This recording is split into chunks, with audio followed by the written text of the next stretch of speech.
Well, I think we must face the fact that there are some very ghastly and nightmarish aspects of violence taking place at this time, and it does seem to be a feud between some of the black nationalist groups.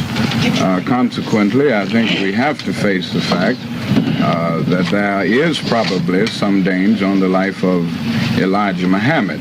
I think this is very unfortunate. I think this whole episode, and as I said, this ghastly nightmare of violence and counter-violence is very unfortunate and must be condemned by all people of goodwill. This is part of an international conspiracy. Would you have any comment on that? Well, I don't know about that. I have no knowledge to follow through or make such a statement. This may well be, but my knowledge doesn't reveal this. And I wouldn't try at this point or even venture speculation as to who assassinated Malcolm X. The police department of New York, I assume, is vigorously investigating this, and I think until the investigation is finished, I would withhold any statement about the person or persons who perpetrated this dastardly act. Dr. King, you've just come from Selma. What is the feeling of the Negro in general about this thing that's going on now as far as the black Muslims are concerned? Do they have a feeling about it?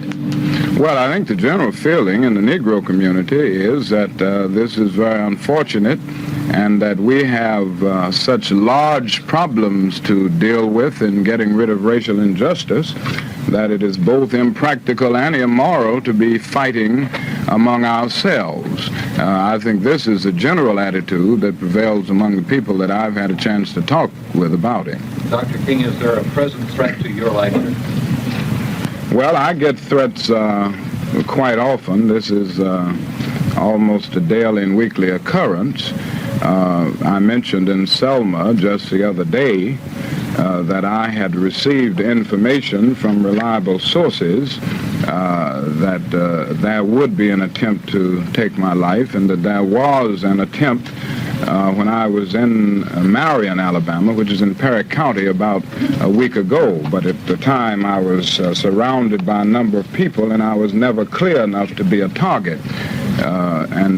We got some anonymous threats on Monday when I returned to Selma, so that this continues, and it's something that we get, as I said, ever so often. Information come to you from a well-placed source like the FBI? Well, no, it didn't come from the FBI.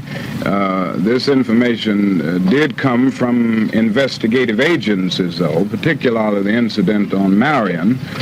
This came from sources within the investigative machinery of the state. When you say the threat on your life, you're not talking now about from the black Muslim or the nationalist. You're talking about white segregation. Oh, yes, from segregation. Dr. King, have the threats on your life been increasing? The number of them, have they been increasing? Well, they always increase when we get in the heat and height of a movement. They tend to decrease in periods when we are not in an intensified development, but I think whenever we have been in the midst of a determined struggle, whether it was in Birmingham or St. Augustine, Florida, or Albany, Georgia, or now in Selma, the threats tend to increase at that time. Can I ask you this?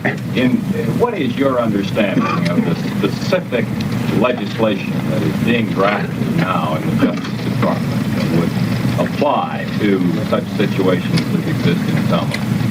I don't have the details on this legislation. Consider the possibility that something might happen to you sometime where you would no longer be able to lead this movement. Have you made realistic arrangements for it to be carried on and what they are, like the president and the vice president had, if anything happens? Oh, yes, we have in this movement many dedicated, efficient, intelligent, and dynamic leaders. We have this in my own organization, and we have definitely discussed these things very realistically. We are not fooling ourselves about the dangerous possibilities that we face. Is there one man who would fall heir to your particular leadership? Well, I would say in the Southern Christian Leadership Conference, Dr. Ralph Abernathy is the closest associate that I have and my closest advisor, and the man who articulates the meaning of our movement extremely well, and who is dedicated absolutely to the philosophy of nonviolence, and is a great leader in his own right. Dr. King, what is your attitude of the threats that you receive? Well, I guess I've learned now to take them rather philosophically. I think this cause is right, and because of my deep feeling about the rightness of the cause, it gives me consolation to carry on. And I think that one has to conquer the fear of death if he's going to do anything constructive in life and take a stand against entrenched evil. And I go on with the view that one who has not found something so true and so meaningful and profound that he will die for it is not fit to live. So that I'm prepared to face anything that comes in standing up for this struggle with the great belief and the great feeling that unmerited suffering is redemptive.